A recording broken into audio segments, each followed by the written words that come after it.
Olá, eu sou Vera Lúcia Rodrigues, da Verve, assessoria de comunicação, sou jornalista, sou mestre em comunicação social, especialista em assessoria de imprensa e sócia fundadora da Verve Assessoria de Comunicação.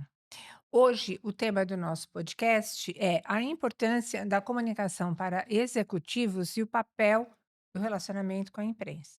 E para isso, nós estamos aqui hoje com o querido amigo Guilherme Ravache. Ele é colunista do Valor Econômico e consultor de comunicação digital com experiência internacional e como ele utiliza a sua expertise para transformar a informação do dia a dia em notícias relevantes. Além disso, Guilherme compartilha insights sobre inovação, marketing digital e a evolução do mercado de mídia, especialmente no LinkedIn. Guilherme, obrigada por você estar aqui hoje com a gente, conversando e trocando uma ideia sobre a nossa profissão. Eu te apresentei corretamente ou você Não, gostaria de tá acrescentar algo? tá ótimo. Obrigado pelo convite primeiro, prazer estar aqui. É sempre bom, né, a gente ter oportunidade, espaço para falar de comunicação, para falar, das demandas do mercado, então muito feliz de estar aqui. Obrigado de novo aí pelo convite. Imagina, eu queria que você contasse um pouco, porque todo mundo que te segue no LinkedIn, que tem algum conhecimento sobre você, sabe que você tem uma trajetória inspiradora no jornalismo, né? E no marketing também. Então, eu queria que você compartilhasse um pouco da sua, vamos dizer assim, jornada, podemos dizer Uhum. jornada, né, desde as redações tradicionais, né, até o seu trabalho atual como consultor, como colunista. Eu queria que você situasse um pouco a tua estrada da comunicação. É curioso isso, né, pouca gente sabe, mas eu comecei, escrevendo uma coluna para o Leão Lobo.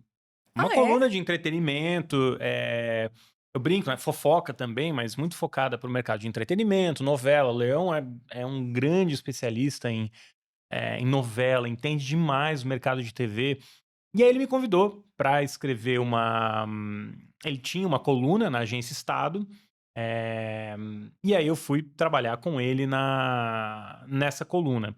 De lá eu fui para veículos, depois, deixei de trabalhar com o Leão, fui para Abril, trabalhei na Viva Mais, trabalhei na Folha, na Época, inclusive na Quem e na Cara, as 2 revistas de entretenimento. Então, mesmo os períodos que eu passei na redação, eu oscilava entre, entretenimento e outras áreas, né. Trabalhei com a Mônica Bergamo também, então foi uma escola super importante, assim, com política, tinha entretenimento também. E aí depois, com os anos, eh, eu percebi, melhor dizendo, que a internet ia ser um negócio grande dentro das redações, mas também dentro, do mundo, De uma né, maneira de geral, uma né? maneira geral. Eu Não falei: só "Pô, eu na acho que mídia, esse né? essa coisa era bacana", e eu lembro, eu estava na revista Época ainda, e as pessoas diziam assim, as pessoas dentro da redação falavam, né: "Eu não vou escrever um blog, eu não vou escrever um post para o digital", primeiro porque tinha uma percepção de que tinha menos valor o digital. Olha que Uhum. loucura, mas era essa percepção. "Ah, eu não vou ganhar mais, eu não vou escrever mais". E pra mim, como eu era, né, jovem, eu tinha 20 e poucos anos nessa época, eu falei assim: "Puxa vida", ó, eu olhava em volta, um monte de jornalista premiado, gente que, eu sabia que eu ia levar pelo menos 2 décadas para conseguir, ter alguma chance e provavelmente eu nunca conseguiria, concorrer com eles, né, em prêmio e assim por diante. Eu nunca fui uma pessoa muito focada em prêmio, né. Então eu falei: "Poxa, onde está a oportunidade?" Falei: "No digital". E eu comecei a fazer um blog na época, só que isso também abriu a minha cabeça para olhar mais para o digital.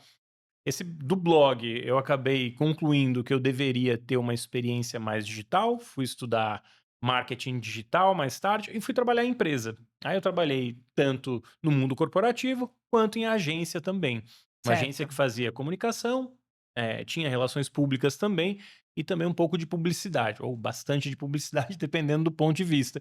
Então, eu acho que essa diversidade de experiências e lugares me deu uma visão muito bacana, mas eu acho que privilegiada também do mercado, né.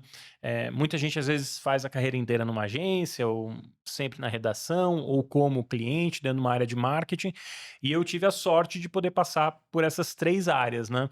Então, é uma visão que eu considero bem completa do mercado.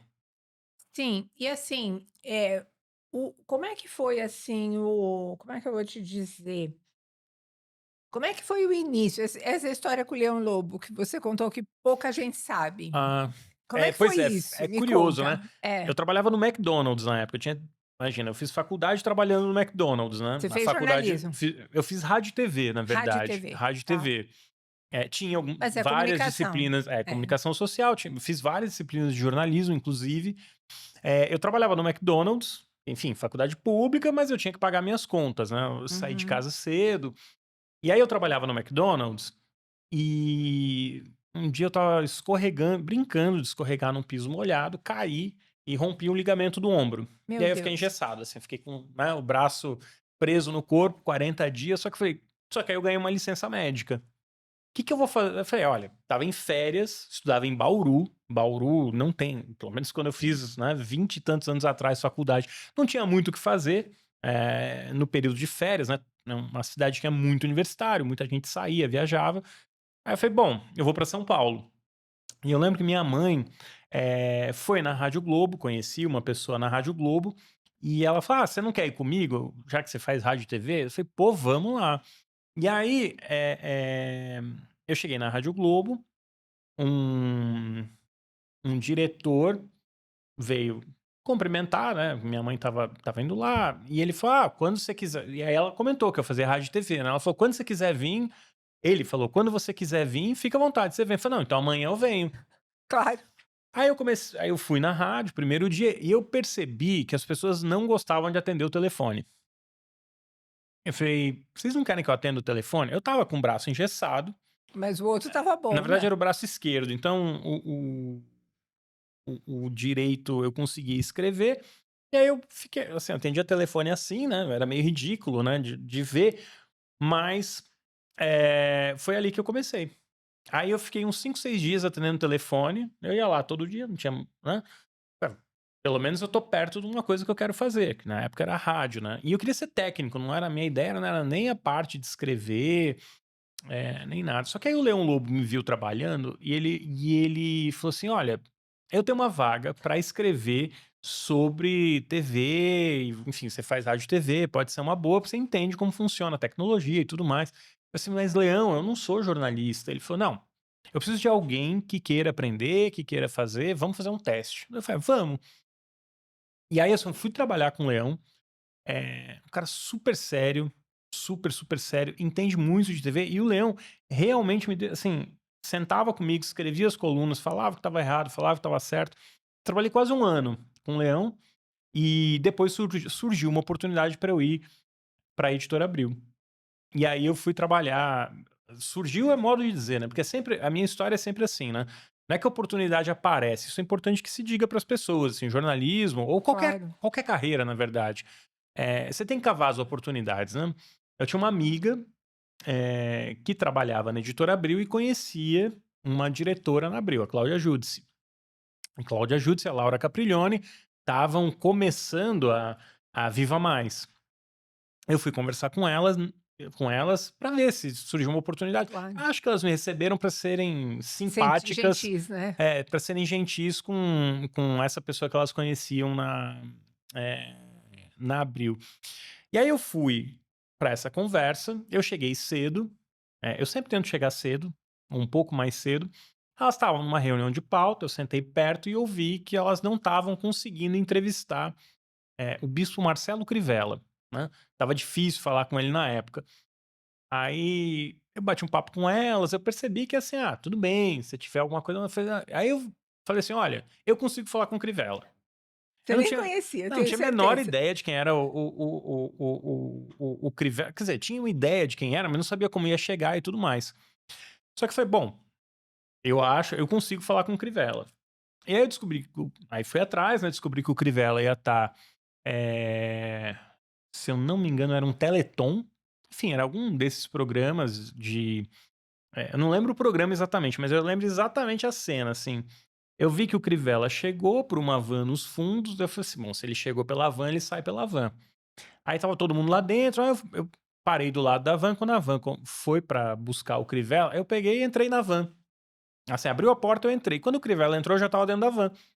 Aí ele: "Quem é você?" Eu falei: "Não, eu sou o Guilherme, repórter da revista tal, e aí eu queria te fazer essa e essa pergunta". Ele falou assim: "Mas eu não tô dando entrevista pra ninguém". Eu falei: "Então você vai dizer no gravador", eu já liguei, né, "vai dizer no gravador que você não vai dar entrevista pra eu mostrar pra minha editora que você não dá entrevista". Aí ele ficou meio assim, aí ele falou: "Ah, então 3 perguntas". Aí ele respondeu 3 perguntas. Eu voltei pra redação e falei: "Olha, eu consegui aqui, ó, Três tenho a perguntas. entrevista com o Crivella. 3 perguntas, mas é uma entrevista". Usaram, foi publicado e eu comecei a sugerir pauta. E eu acho que eu era tão chato sugerindo pauta que uns 3 meses depois elas arrumaram uma vaga que não existia pra mim. Então era uma mesa que eu dividia com a Nicole Ramalho, que é jornalista também, eu dividia com a Nicole Ramalho, ela era o atendimento ao leitor e eu era um repórter que numa vaga que meio não existia, então eu não tinha telefone, não tinha nem e-mail por um bom tempo. Mas eu ia fazendo as pautas, saía atrás das coisas e daí começou assim, né. E ao longo dos anos eu fazia paparazzi quando trabalhava em revista de entretenimento, sempre fazia coisas eu brinco que eu sempre faço o que ninguém quer fazer. Interessante. Sempre foi o caminho que eu encontrei para crescer dentro dos lugares. Até quando eu saí de fato das redações, né, isso, no ano 1 da pandemia, assim, quando começou a pandemia eu já tinha decidido que eu ia, sair da redação, não sabia bem o que eu ia fazer e fui fazer um curso de contabilidade no Canadá. Ah, preciso de um tempo, ia tirar um sabático. E lá, durante a pandemia, eu falei: "Não, acho que eu vou começar a dar consultoria". E aí eu falei: "Mas eu vou focar a minha consultoria para publisher, para veículo de mídia tradicional". Naquela época, principalmente jornal e revista. Todo mundo achando que ia morrer, eu falei: "Não, ninguém quer trabalhar com eles, eu acho que é aí que tá um Um mercado". nicho. E de fato, assim, começou com jornal, revista, depois começaram a entrar rádio, começou a entrar TV, principalmente TV regional, em projetos para reestruturar o negócio, para tornar esse negócio rentável no digital, sustentável no digital. Então tinha parte de reorganizar a equipe, reorganizar fluxo, rever tecnologia, desenvolvimento de site. Foi aí que eu comecei a consultoria e de lá para cá eu tenho feito esse trabalho com publishers de consultoria, ajudando no crescimento de receita, né, otimização de toda a estrutura também, e paralelamente eu comecei uma coluna no Valor. Na verdade, essa coluna não começou no Valor, né, primeiro ela foi no Notícias da TV, do Daniel Castro, eu fazia, né, algumas análises de veículos de comunicação que eu entregava para alguns clientes, né. "Olha, veículo tal tá indo bem, veículo tal não tá indo bem por causa disso, disso, disso", e o Daniel sugeriu que a gente podia fazer uma coluna sobre isso, podia ter uma coluna. A coluna começou no Daniel, no Notícias da TV, com o Daniel Castro, depois, eu passei a fazer no Notícias e no UOL, até que o Valor me chamou e falou assim: "Ah, a gente quer que você seja colunista aqui do Valor", e aí, eu fiquei exclusivo como colunista do Valor. Mas essa virada para cobrir economia, para cobrir negócio, aconteceu um pouco antes, porque eu já fui diretor, né, de veículo, né, eu fui diretor da Caras, diretor do digital da Caras há alguns anos, e lá eu falei: "Bom, preciso entender mais a parte do negócio". Então, desse cargo de direção na Caras veio a parte de desenvolver projetos, modelos de negócio, que depois eu levei para outros veículos aí, enfim, e eu tenho feito até hoje. Então, mas agora o que eu queria era saber como que, assim, essa tua experiência toda, que você acabou de relatar pra gente, né, como é que com toda essa experiência, como é que você hoje aconselharia um executivo a ter o que que você aconselharia que ele deveria fazer para que ele tivesse, um caminho de posicionamento como um porta-voz da empresa dele, do setor, diferenciando informações que são relevantes, que não são relevantes? Por exemplo, como é que você usaria essa experiência para um aconselhamento para quem está tentando aparecer? É curioso, eu até comentei que eu sempre brinquei, né, que eu era o cara que fazia o que ninguém queria fazer. E às vezes hoje você fala para um executivo: "Ah, Dá uma aspa para o veículo. Ah, não, só falo se for entrevista exclusiva. Ah, não, só falo se for manchete. Ah, não. Então, assim, independentemente do tamanho da empresa, você precisa construir um relacionamento. Parte de construir um relacionamento, seja para o executivo, para o assessor de imprensa e mesmo para o jornalista, é entender o negócio que ele vai falar. Então, muitas vezes, né, a gente vê o executivo chegar para conversar com o jornalista sem entender o que o jornalista faz. Ou que tipo de matéria o jornalista faz. Tudo bem, os jornalistas hoje fazem cada vez mais matérias, né? Não tem exatamente o que ele faz, mas tem uma lógica ali do que ele Sim, escreve, o que ele cobre. uma linha, eh, né. e muitas vezes isso não é entendido pelo executivo. Talvez o grande equívoco das empresas, e não só na comunicação, mas de maneira geral, assim, é focar no curto prazo. Então as pessoas querem tudo para ontem. eh, e uma questão do baixo custo, né. Elas querem resultados cada vez maiores, gastando cada vez menos e num prazo de tempo cada vez mais curto. E comunicação não é resultado que você começa hoje e amanhã você colhe. Sim, Crise é. sim, E eu acho que as crise é. empresas entendem a força da comunicação quando encontram uma crise pelo caminho. Mas no final do dia, se você não está numa crise, assim, qualquer comunicação, né, qualquer imagem que a marca queira construir, ela leva anos para ser feita, né. Você começa a divulgar um produto, você leva anos para que esse produto seja massificado, né, que ele seja conhecido por um grande número de pessoas. Um executivo é a mesma coisa, você precisa de investimento de imagem, né.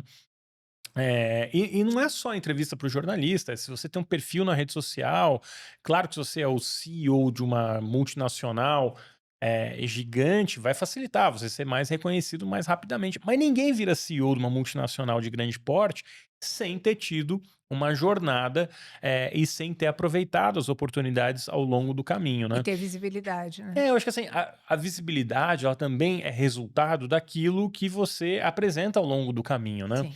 Então, mas tem executivo que aparece muito, por exemplo. Porque provavelmente é alguém que entende a necessidade do veículo, do jornalista, se prepara para aquilo e entrega as respostas que facilitam o trabalho do outro lado. Eu sempre brinco que eu sou um tapa-buraco, né, eu pego aquilo que as pessoas não querem fazer. E muitas vezes a gente esquece, né, que quem está do outro lado, ele está querendo resolver uma questão, assim. Às vezes o editor do jornalista pediu para ele entregar aquela matéria: "Ah, comenta sobre isso para amanhã". E aí o jornalista sai caçando fonte para falar sobre aquilo de um dia para o outro. Então, assim, o executivo tem que ter uma flexibilidade na agenda, porque às vezes surgem as oportunidades, ele vai encaixar aquilo ali. Eh mas óbvio, né, uma via de mão dupla. Eu já vi jornalista Olha, também, o executivo fala: "Ah, tá disponível horário tal", e aí ele não tem nenhuma flexibilidade para isso. Então acho que esse entendimento, né, primeiro que tem uma curva de crescimento, então não adianta querer 2 barrigas não fazem um bebê em 4 meses e meio, então você precisa de um processo de amadurecimento, comunicação é isso. Eh, Precisa de um entendimento, né. Eh, e aí, particularmente os executivos, né, acho que mudando um pouco de assunto, mas ainda ficando dentro dessa lógica, tem uma questão que a comunicação muitas vezes não é vista como parte do negócio, isso é né. um problema E seríssimo. eu sempre falo, pergunto, né, para agência, seja de PR, agência de publicidade, quando o produto estava sendo desenvolvido, quando chamaram você para conversar sobre o produto? O produto já está feito, já está entregue, já está definido tudo que ele vai ser, e aí viram para a pessoa de comunicação e falam assim: "Agora faz vender", ou agora consegue uma matéria no jornal, agora faz o consumidor gostar desse produto. E muitos problemas, ou talvez, boa parte dos problemas de comunicação pudessem ser alertados no processo de desenvolvimento do produto. E são raras as empresas que envolvem a comunicação de fato dentro do negócio. Porque a comunicação é vista como um apêndice, né? Eu trabalhei em comunicação de empresa. Sim, Então a área de marketing tem lá 30, 40, 50, 60 pessoas e a comunicação tem duas. Aí uma cuida do institucional, outra cuida da comunicação de marca, às vezes. Ou normalmente é uma para fazer tudo. E não tem braço suficiente. Aí terceiriza para uma agência. Aí a agência, por melhor que ela seja, a marca vira e fala assim: não, tá muito caro. E aí começa o me engana que eu gosto, entendeu? Você finge que tem um atendimento exclusivo, ou você finge que está trabalhando o cliente, e aí você vai encontrar situações de um atendimento tá com 5, 6, 7 marcas. E aí não tem tempo, disponível para atender essas marcas bem ou para atender o jornalista bem, vira uma corrida, eu brinco que é a corrida Insana, né. maluca, né. É, Tá todo mundo tentando chegar na frente e a grande maioria vai ficando pelo caminho. Eu acho que é uma realidade hoje que a gente tem dentro das agências. Claro que a situação houve um empobrecimento das redações, né, sim, ao longo sem dos dúvida. anos, mas também, teve um aumento gigante de pressão nas agências de comunicação para justificarem a necessidade delas. E assim, hoje, como é que você vê dentro desse processo de comunicação, a necessidade delas? Já que você trouxe esse assunto.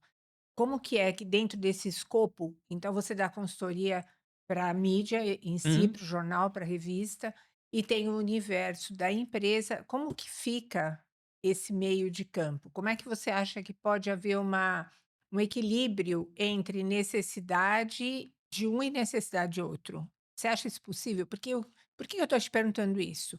A gente tem visto aqui na Verve já há alguns anos que tem aumentado muito a dificuldade de você colocar notícias, não é jabá, Uhum, não uhum. é, não, são notícias que servem para um público variado, mas você não tem mais, a mesma repercussão que você tinha há alguns anos atrás.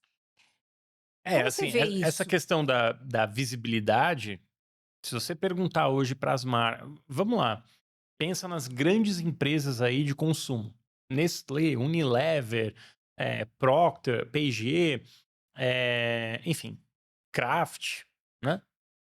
Qual o último produto que essas empresas lançou? Um produto que tenha menos de 15, 20 anos de existência. A gente não consegue lembrar as marcas. As marcas que as pessoas ainda lembram são marcas que estão com elas há muitos anos. E aí eu tenho a sensação que essa virada para o digital radical que foi feita por muitas empresas, talvez não esteja entregando a expectativa que elas têm.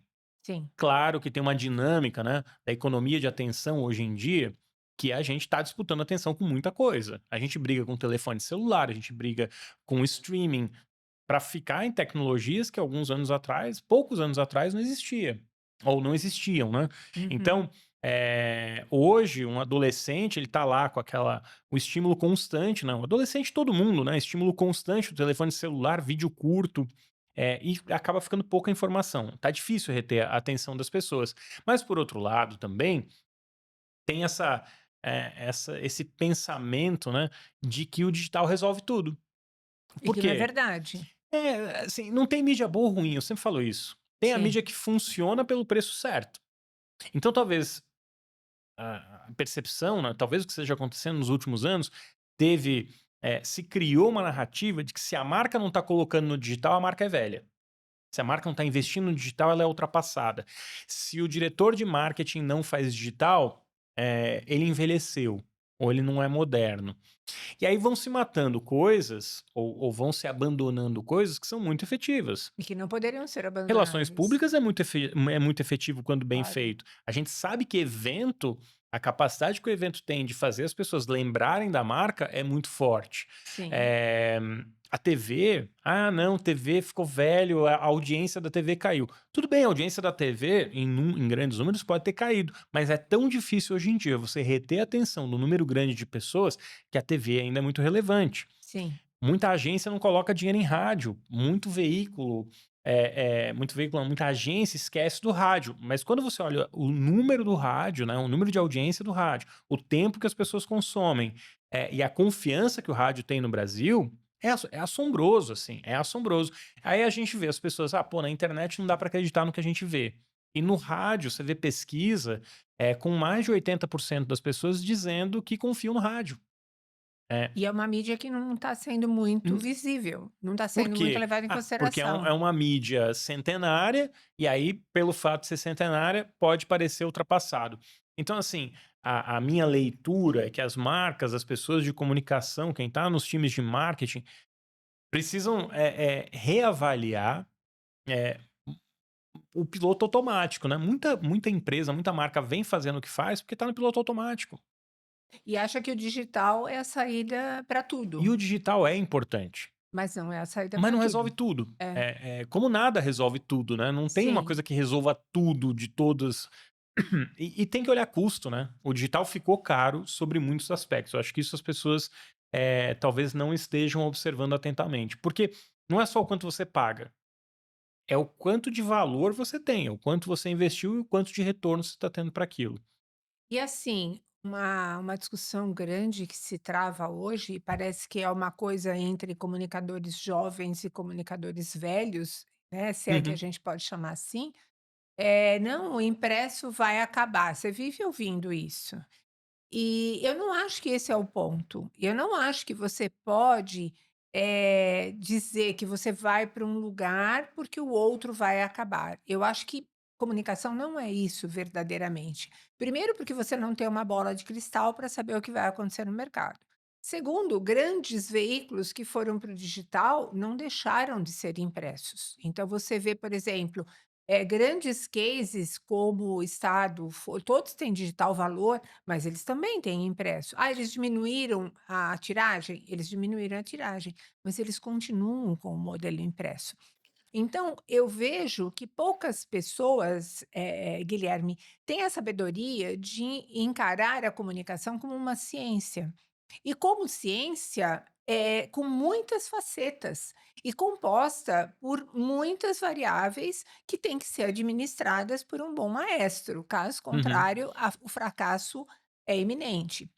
Então, por exemplo, a minha grande questão e que eu gostaria de conversar com você é o que você pensa sobre essa conversa de que o jornal vai acabar, primeiro. Segundo, como vamos responder uma coisa, depois eu te falo a outra pergunta, senão eu vou intercalar, eu tenho essa mania. Assim, tem espaço para todos os veículos serem impressos como eram? Não, não tem mais. Não tem mais, Não acabou. tem mais. Então a gente sabe, que hoje alguns veículos vão continuar com o impresso ainda por muito tempo, porque faz sentido dentro do modelo de negócio desse veículo. Sim, Por uma série de razões, porque aparecer no impresso ainda te dá uma autoridade, maior, né, tem um processo de seleção no que entra no impresso. Não sei se maior, mas te dá muita sim, autoridade se maior, maior, aparecer eu no te impresso. concordo. Mas tem um custo de distribuição. Para Sim, veículos nas grandes cidades, Rio, São Paulo, veículos que miram o mercado, miram o mercado de política, economia, faz mais sentido ainda, porque sim. empresas ainda pagam assinaturas, né. Muitas pessoas gostam de receber o impresso. Mas eu acho que é difícil você prever quem vai, sobreviver ou morrer como Sim. versão impressa, por exemplo, né. Eu acho que enquanto tiver negócio, você vai continuar fazendo aquilo e chega um ponto que talvez não tenha mais sentido ter a versão impressa. Para vários veículos não faz sentido manter a versão impressa, né. É, por outro lado, eu acho que é importante que a gente acabe um pouco com essa coisa do para existir uma coisa, outra precisa morrer. Então é como, o veículo para existir no digital ele tem que matar a versão impressa. Não é, Não, não não são existe essa excludentes, questão né. de, para o streaming existir, a TV vai ter que morrer. Para o para o streaming de rádio, perdão, para o streaming de música existir, a rádio vai ter que acabar. Não é assim, a E gente não sabe que não é assim aconteceu que isso funciona, também, né. tem o meio do caminho. Vai Sim, ter o mesmo número de marcas? Provavelmente não. Vai ter o mesmo número de veículos? Provavelmente não. Mas vão surgir aí outros jornalistas com grupos de mídia independentes que no futuro talvez se tornem muito grandes, alguns que nunca vão ter uma edição impressa e outros que talvez comecem uma edição impressa, à medida que faça sentido para o negócio. Vários veículos nos Estados Unidos, ou um número considerável de veículos nos Estados Unidos, está relançando a edição impressa. Agora, é um mercado mais rico, com uma distribuição, mais acessível e mais eficiente do que no Brasil. Por anos, a distribuição de seja jornal impresso, revista, a distribuição foi uma barreira no Brasil. É caro distribuir produto no Brasil. Se perde, eu lembro quando eu trabalhava em vei eu trabalhava em revista, assim, às vezes roubavam, né, um caminhão inteiro de revista, se perdia tudo aquilo. Aí você tinha que ter mas não sei quantas mil revistas para botar num outro caminhão para mandar para a cidade. E aí o leitor reclamando que aquilo se perdeu no caminho. Dificilmente um caminhão vai ser roubado nos Estados Unidos ou na Europa. É Pode diferente, sofrer um né? acidente, mas a gente tem muito mais variáveis que aumentam o custo no Brasil, o custo de distribuição, o custo de papel, que é em dólar, e a gente lida com a variação do dólar. Então tem variáveis que, de fato, dificultam o produto impresso, ou tornam mais caro o produto impresso para o consumo das pessoas. E aí as pessoas, de fato, estão no celular, estão consumindo cada vez mais notícia no celular. Mas, de novo, uma coisa não necessariamente mata a outra, né? Então, agora, assim, essa visão é interessante de que uma não são É, excludentes, né. Na sim. comunicação, a gente não tem nada excludente necessariamente. "Ah, porque surgiu digital vai matar", não é bem assim, a comunicação realmente é um processo composto de múltiplas facetas. E nesse sentido, eu queria que você comentasse um pouco sobre essa consultoria que você presta para as empresas. Qual é a essência desse trabalho? Até para que pessoas que estão nos assistindo e que tenham o mesmo problema possam talvez conversar com você. Então, eu queria que você me explicasse um pouco disso.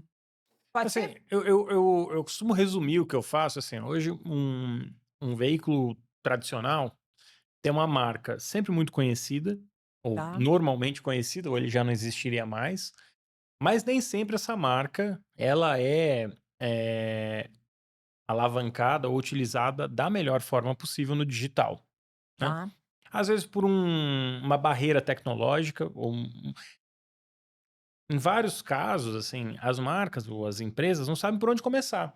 Ah, vou fazer um site. Como que vai ser esse site? Qual a proposta de valor do meu site? O que que eu vou entregar nesse site? Qual tecnologia eu vou usar?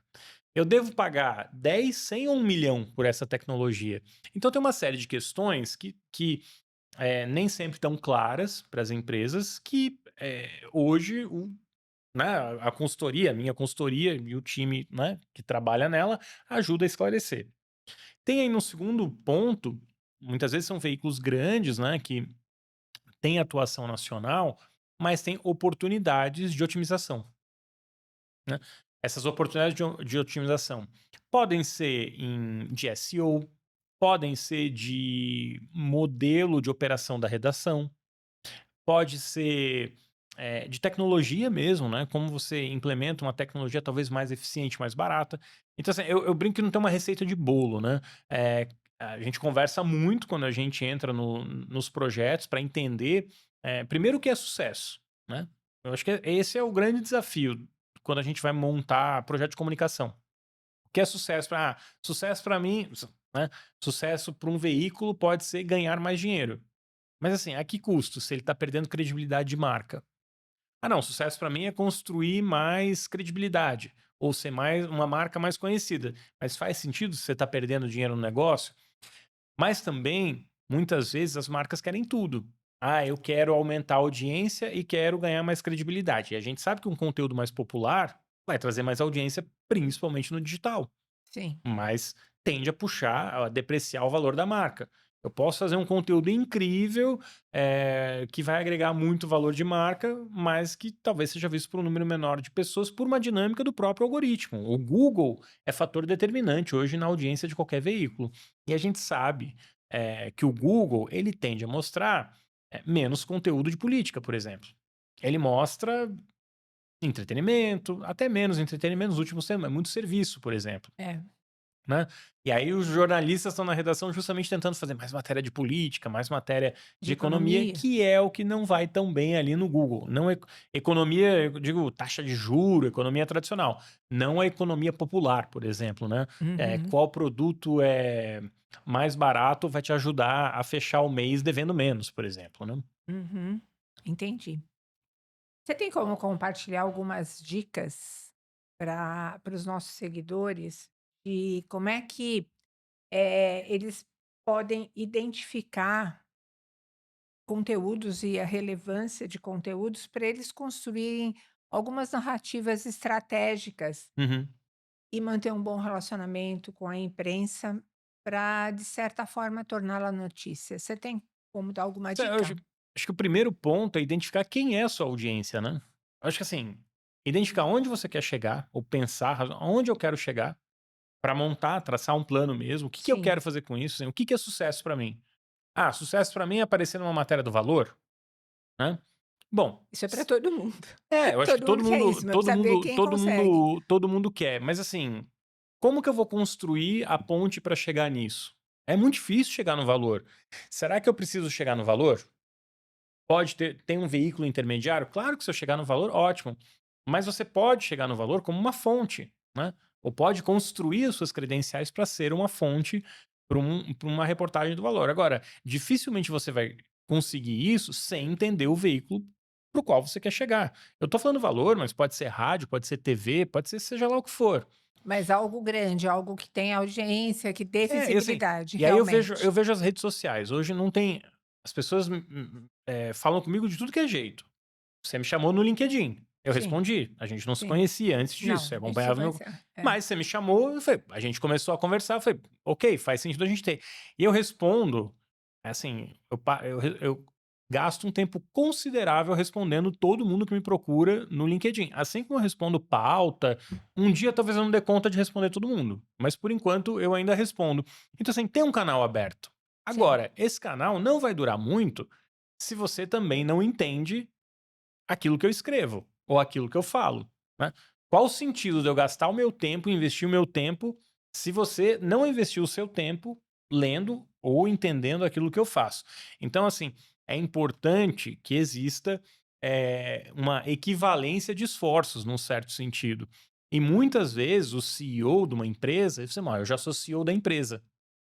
E Uhum. aí o produto dele é que nem filho. Para ele, esse produto é lindo, é maravilhoso e é indiscutível. Tá. Mas para o jornalista, e é difícil dizer isso para o CEO, as agências têm dificuldade de dizer: "O seu produto, meu amigo, é mais um numa longa lista de produtos". Que nós temos de diferente, né? É, mesmo tendo diferença, no final do dia não é só o produto, não é a diferença do produto. Sim. É se isso de fato vai mover a agulha para quem está escrevendo uma reportagem, ou para quem está fazendo um vídeo, ou para um influenciador que quer comentar alguma coisa. E cada vez mais, infelizmente, por um lado, mover a agulha é ter um alto tráfego. Então, dependendo do produto que você fala, ele não vai gerar esse alto tráfego. Então não é só você falar do produto.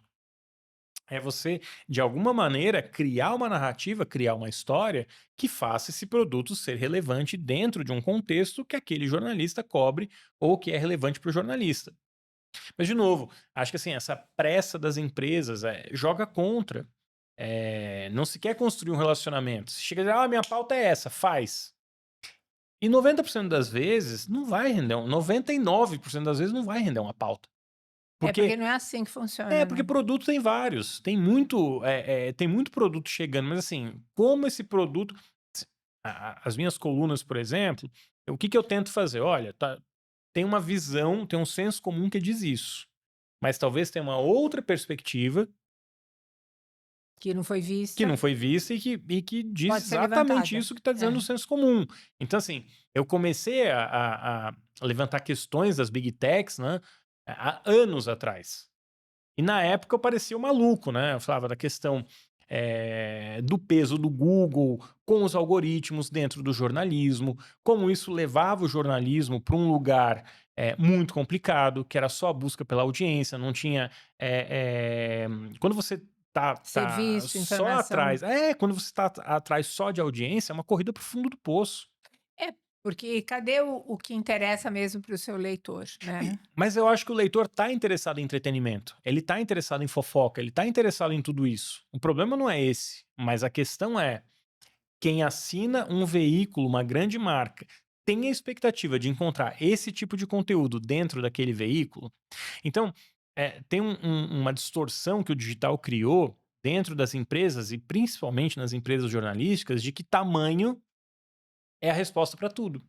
Então, assim, eu tenho que ter uma audiência gigante, eu tenho que ter um número de seguidores gigantes.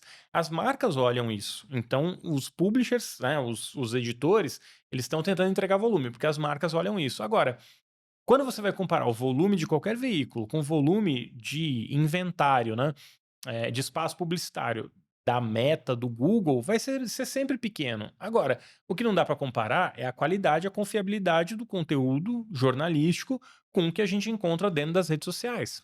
E as marcas estão muito olhando o valor do clique, não o contexto que esse clique está inserido. Por isso que tem gente que fala aí que 50, 60% da publicidade digital hoje é fraudada, é vista por robô. E aí o humano que vê a publicidade, as pesquisas indicam que estão cada vez mais frustrados com a publicidade digital. Nós vivemos um tempo de incógnitas, né, não sei se você concorda comigo.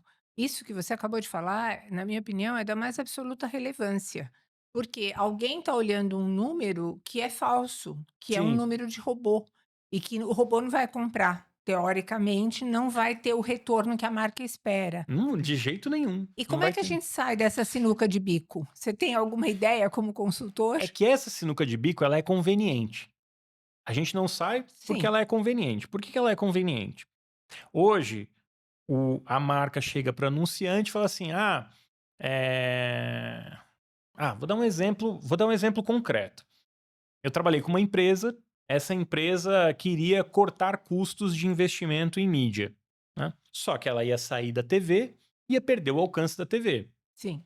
Então, essa marca investia cerca de 45 milhões por ano, boa parte desse dinheiro em TV. Aí, num Bom momento difícil dinheiro. de mercado, no momento difícil de mercado, tinha que tirar o dinheiro de TV.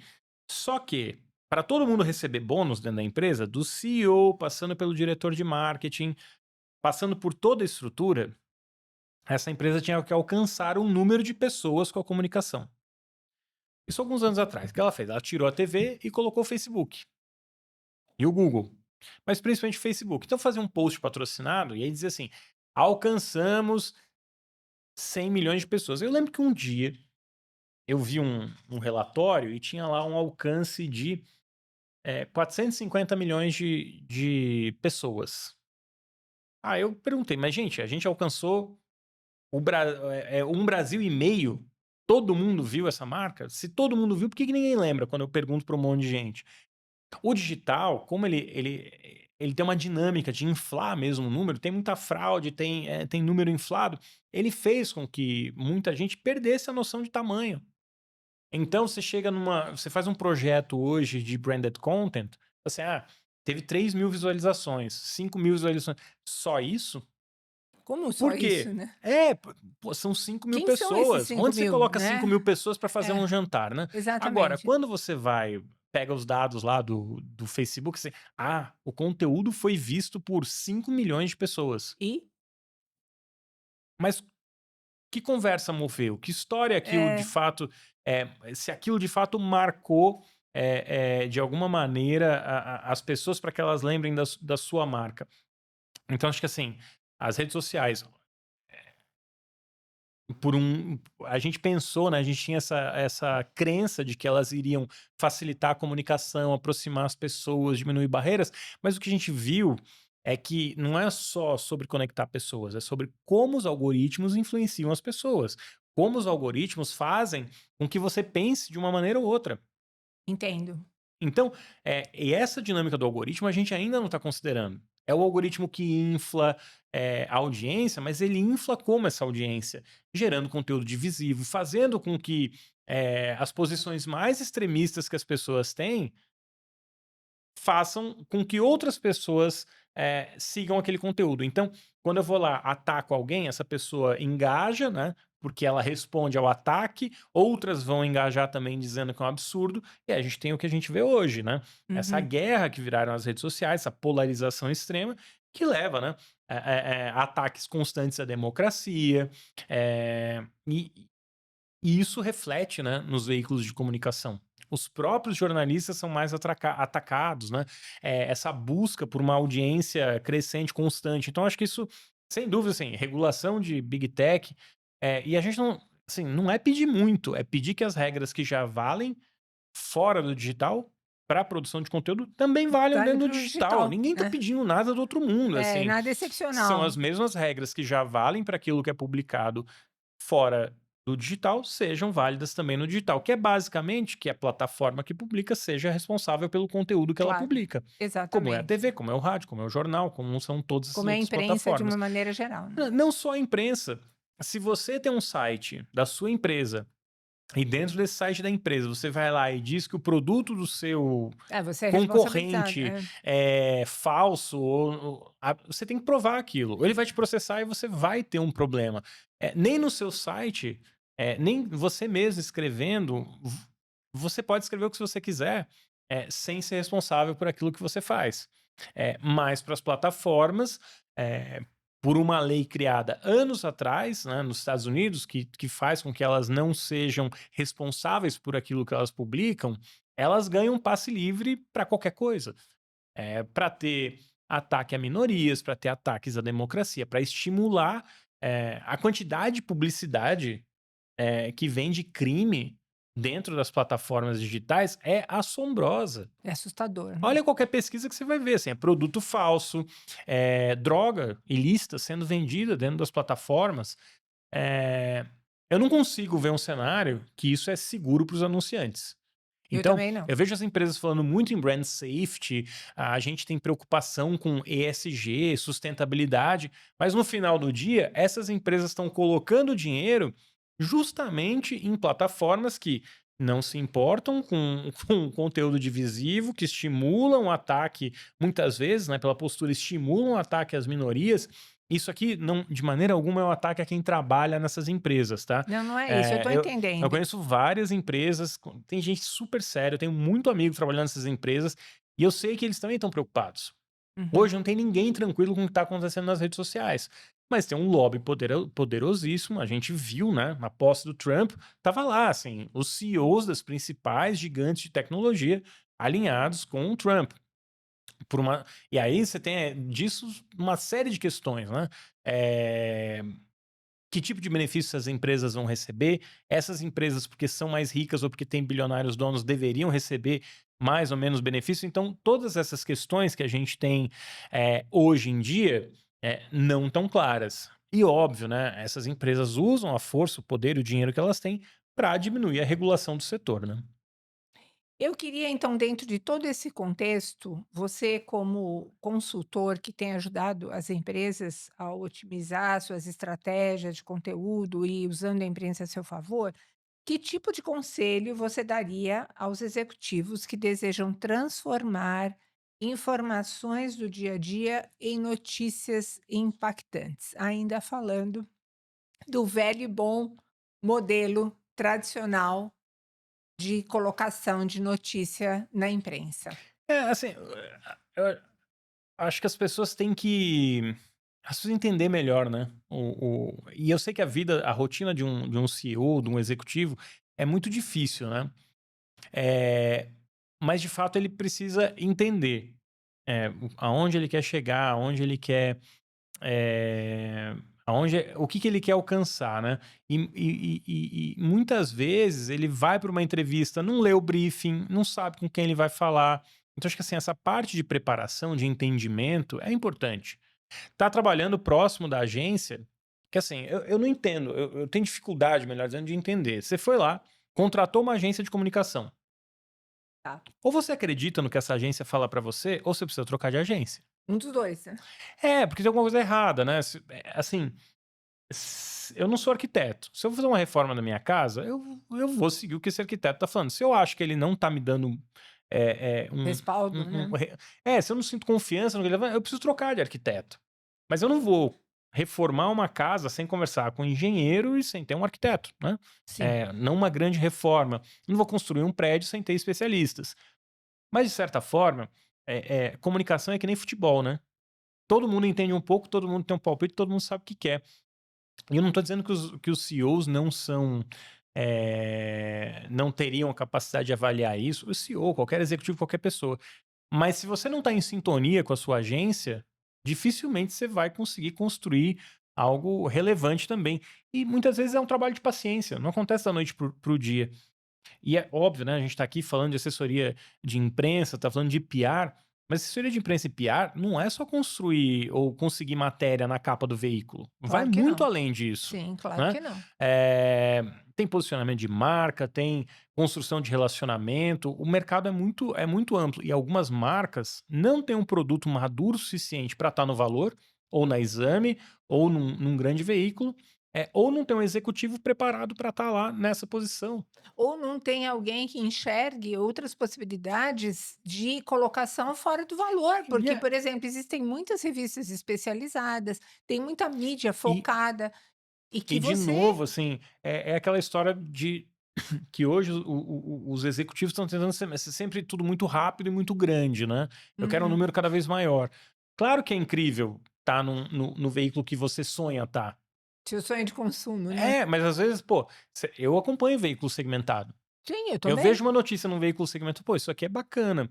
Ah, esse cara falou uma coisa interessante. Às vezes pela demanda que a gente tem, eu não tenho tempo de estar olhando ali O mas o veículo detalhe, né. segmentado já fez uma triagem daquilo que é mais relevante, né, dentro do nosso mercado.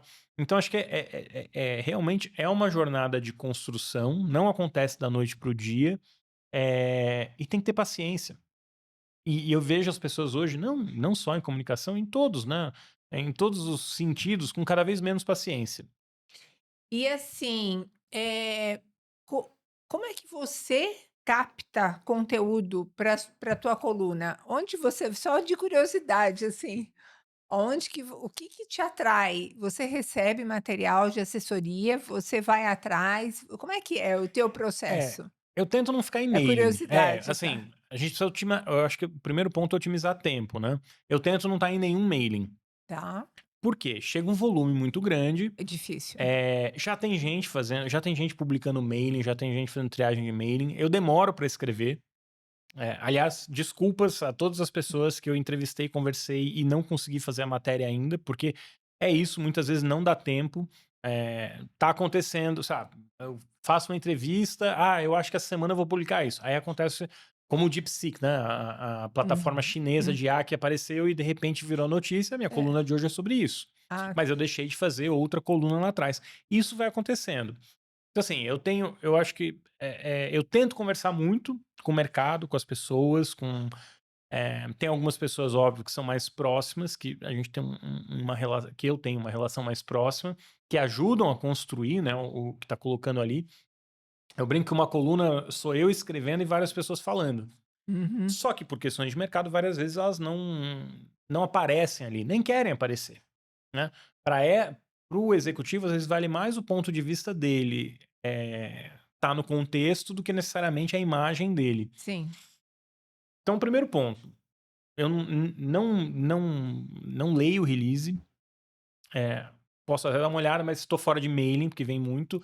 Normalmente me mandam alguma coisa exclusiva em primeira mão, eu avalio se faz sentido para mim, e normalmente a minha resposta é: "Eu não vou usar agora, mas surgindo uma oportunidade eu uso". Aí eu fico aquilo guardado ali, a hora que dá eu encaixo numa matéria, porque eu escrevo uma vez por semana. Então eu não tenho nem como dar vazão a tudo que chega.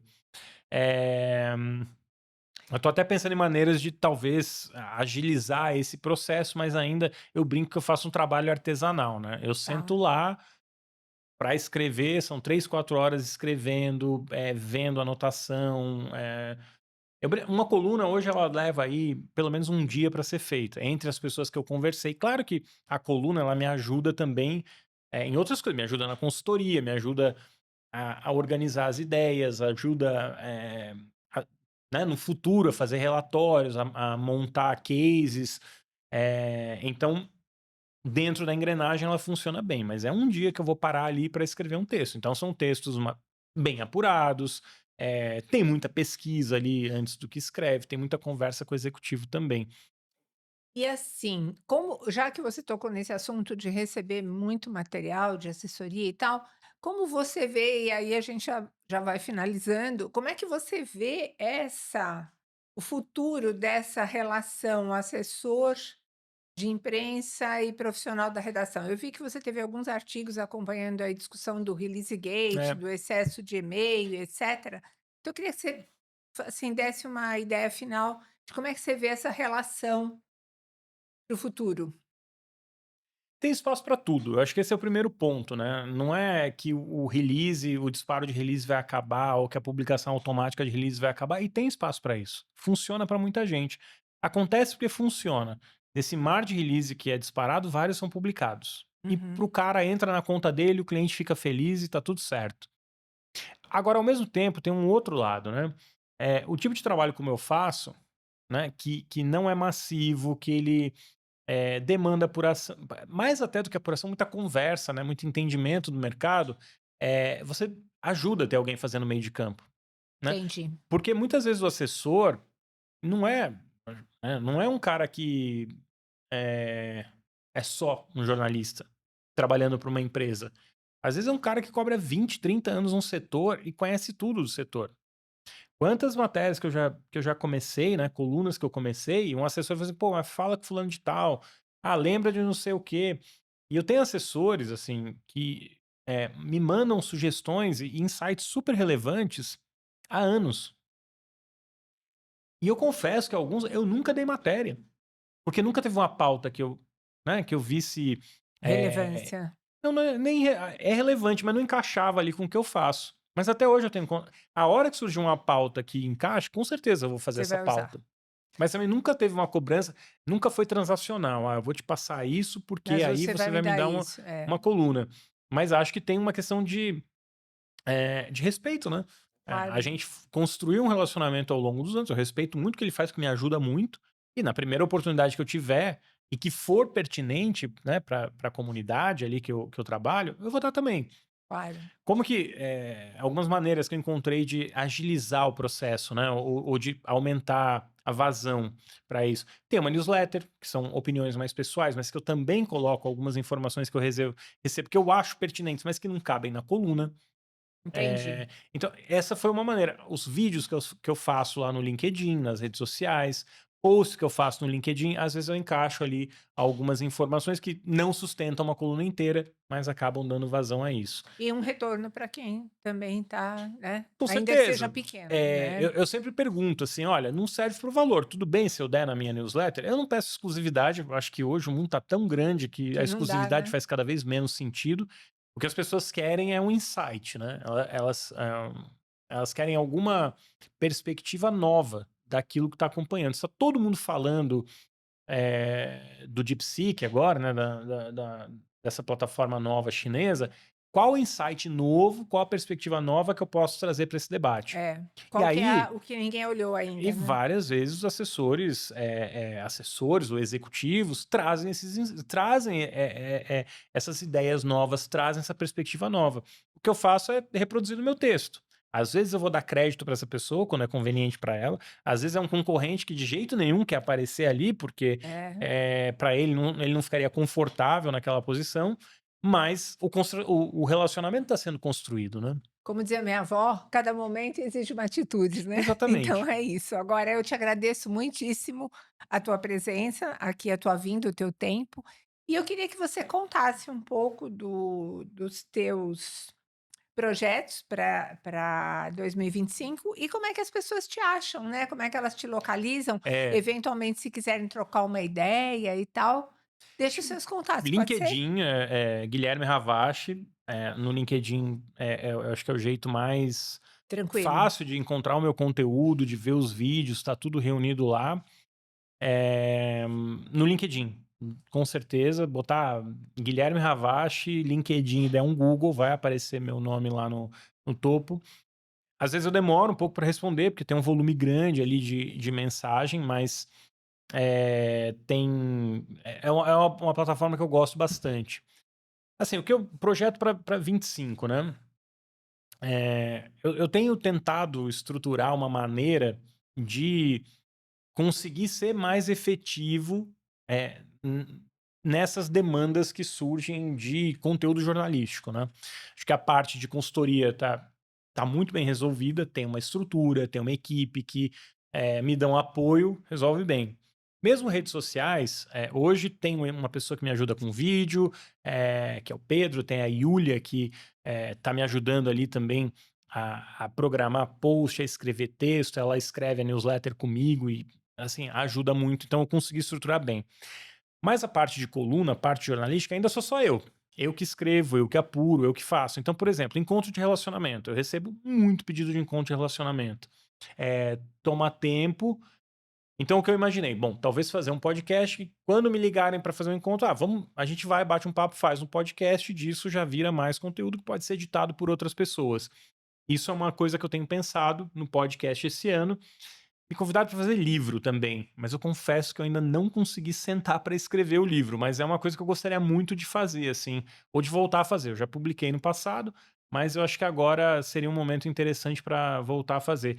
Mas provavelmente podcast aí é a prioridade. E palestra, por incrível que pareça, eu comecei a receber mais convites para dar palestra, para falar de comunicação, mercado de mídia tradicional, digital. E esse é um negócio que eu descobri que eu gosto, é divertido fazer. Eu gosto de viajar, né?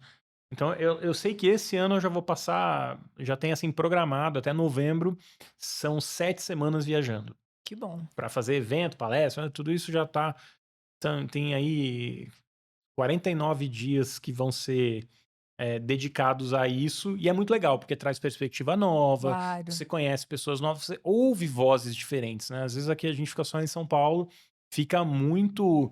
Restrito, eh, né?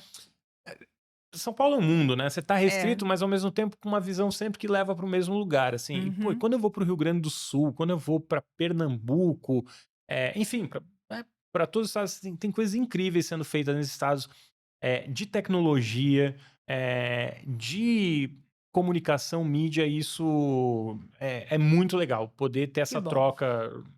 O Brasil é um país muito diverso e muito rico, né? que bom.